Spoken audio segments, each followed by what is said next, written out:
Imagine a world where borders are no longer lines on a map, but suggestions, where need quietly replaces law, and where a frozen island becomes a mirror reflecting how fragile the global order has become.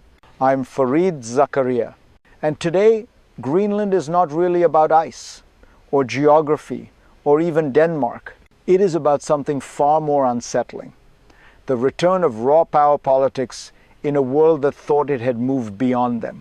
When the White House says the US military is always an option, it is not just a comment. It is a signal to allies, to rivals, and to smaller nations watching carefully from the sidelines. European leaders are calling for common sense. But history tells us something uncomfortable. Common sense often disappears when power feels threatened. If you want to understand where the world may be heading next, stay with me. Because to grasp this moment, we first need to understand what is really at stake beneath the surface. Let me slow this down, just slightly. At first glance, this looks like a diplomatic dispute. A strong nation makes a bold claim. Smaller allies push back, statements are issued, tensions rise. But that framing is too shallow. What is really happening here is a collision between two worldviews. On one side, the idea that sovereignty is absolute, that borders are inviolable, that international rules matter even when they are inconvenient. On the other, a colder logic, that security needs override legal norms. That strategic geography can justify extraordinary measures. That power ultimately decides. Greenland sits precisely at this fault line. Politically European, geographically North American, strategically Arctic. Ireland's Prime Minister calls for common sense. Europe rallies behind Denmark. NATO speaks of unity. But beneath the language of diplomacy is a deeper question. What happens when the strongest player in a rules-based system starts testing the rules themselves? And to understand why this question is now unavoidable, we need to go back to how Greenland became strategic, and how the Arctic quietly moved from the margins to the center of global power. To understand this moment, we need context. Not today's headlines, but the slow movement of history. Greenland has always been remote, vast, frozen, and for decades, strategically quiet. But geography never changes, only how much it matters. During the Cold War, the United States built a military presence in Greenland, not to own it, but to watch the skies, to track threats across the Arctic. Even then, security came without challenging sovereignty. What changed is not Greenland. It is the world around it. The Arctic is warming, ice is retreating, sea lanes are opening, resources once unreachable are now imaginable. At the same time, global competition has hardened. Great powers are thinking in long cycles again. Influence, access, control. Greenland, sitting between North America and Europe, suddenly looks less like an island and more like an intersection. And when strategic value rises faster than political restraint, pressure builds. That pressure rarely announces itself as a crisis. It arrives quietly, through statements, through options, and soon the first real stress test appears. Then came the moment when theory met reality. A single sentence changed the temperature of the debate. The White House saying that the US military is always an option. This was not a threat in the traditional sense. No troops moved, no deadlines were set.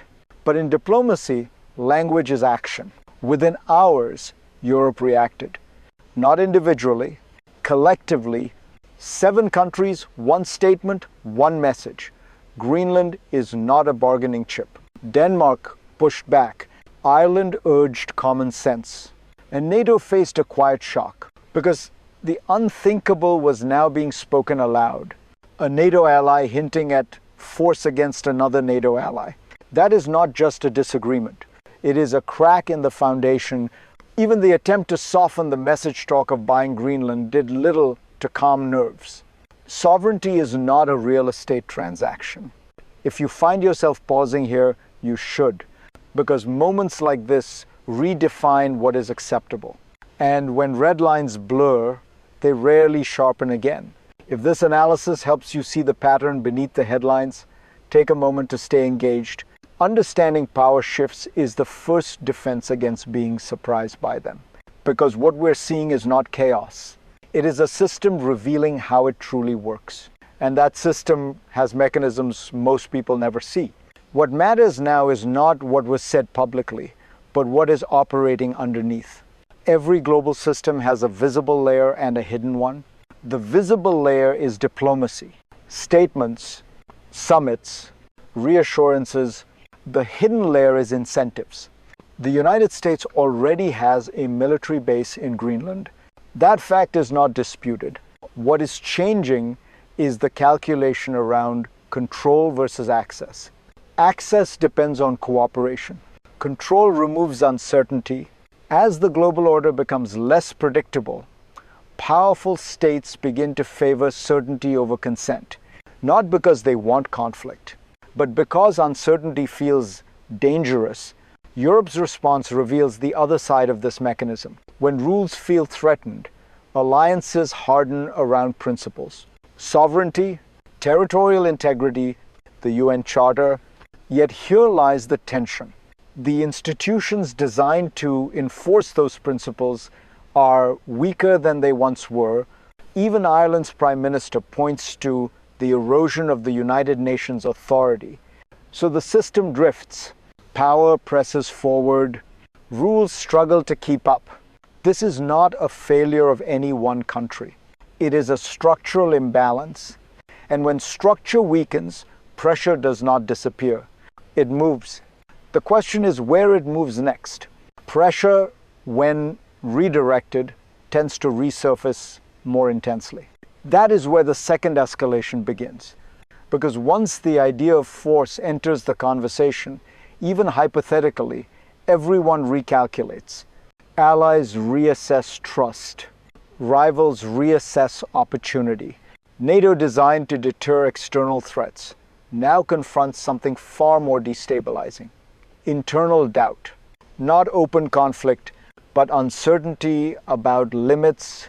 European leaders stress collective Arctic security, not unilateral action. The wording matters. It is a reminder that strength in this system is supposed to be shared. Yet shared power only works when restraint is mutual. At the same time, the US administration quietly signals restraint of its own. No invasion plans, talk of purchase instead. A step back, but not a reversal. That ambiguity is the crisis, because ambiguity leaves room for miscalculation. And miscalculation is how systems fail, not suddenly, but gradually. Nothing has broken yet, but something has shifted. And when global rules bend without snapping, they invite the next test. That test will not begin in capitals or press briefings. It will begin with ordinary people, far from the negotiating tables. Now, let me bring this closer to you, because geopolitics is often discussed as if it floats above daily life. It does not. When great powers test boundaries, the consequences eventually reach ordinary people. Not immediately, but inevitably. If you live in Europe, this moment raises quiet fears about security you thought was settled. If you live in a small country, it reinforces an old anxiety. Rules protect you only as long as the powerful choose to respect them. And if you are simply a citizen watching from afar, you may feel something harder to name. A sense that the world is becoming less predictable, more transactional, less anchored. When leaders debate sovereignty in abstract terms, it shapes real outcomes. Jobs, trade, energy prices, military spending that diverts resources away from social needs. You may never set foot in Greenland, but the precedent set here affects how safe borders feel everywhere. If this resonates with you, don't just watch passively. Engage, question. Share these conversations, because public awareness is one of the few forces that can still slow reckless momentum. And as unsettling as this feels, the story does not end with fear. It widens. From Greenland, the ripple spreads outward across alliances, markets, and global power balances. What happens in Greenland does not stay in Greenland, because this is not a local dispute. It is a signal transmitted across the global system. In Moscow, it reinforces the belief that power decides outcomes more than principles. In Beijing, it raises a familiar question. If rules bend for some, why not for others? Across Europe, governments quietly reassess assumptions they once took for granted. The reliability of alliances, the meaning of collective defense, the cost of strategic dependence. Even institutions built to manage conflict feel the strain. The United Nations, already weakened, watches another test of sovereignty unfold without clear tools to respond. Not because the rules are unclear, but because enforcement has become optional. Markets notice this too. Uncertainty changes behavior, investment hesitates. Long-term planning gives way to short-term caution. What we are witnessing is a feedback loop. Power tests norms weaken. The next test becomes easier. Greenland is not the center of this story. It is the symptom, and once you see it that way, the final question becomes unavoidable.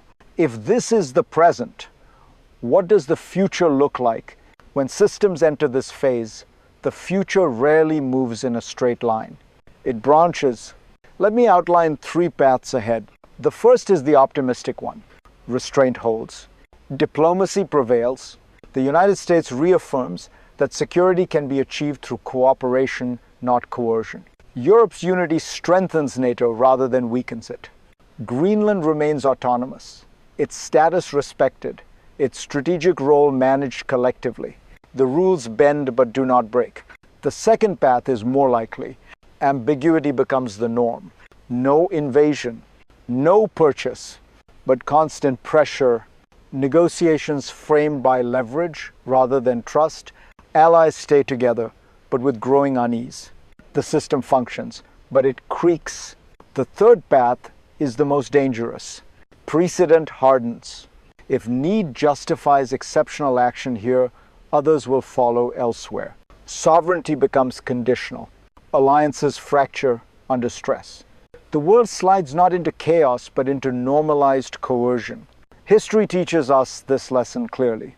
The most unstable periods are not when rules collapse overnight, but when they slowly lose authority. And that brings us to the final question. What, if anything, can still hold this system together? Here is the insight we cannot avoid. Global order does not collapse because someone breaks the rules once. It collapses when enough people decide the rules no longer matter. Greenland is not about land. It is about restraint. Ireland's call for common sense sounds modest, almost naive. But in moments like this, restraint is not weakness. It is leadership, because power without limits creates fear. Fear invites escalation, and escalation rarely ends where it begins. If you take one thing from this story, let it be this. The future will not be decided only by presidents and prime ministers. It will be shaped by what societies accept as normal. If threats become casual, they become policy. If sovereignty becomes negotiable, it becomes fragile everywhere. This conversation does not end here. In the next chapter, we will look at how other flashpoints may follow the same pattern and what that means for the decades ahead. If this analysis helped clarify the world you're living in, stay with me, share it, question it, and above all, don't look away. Because the most dangerous shifts happen when no one is paying attention.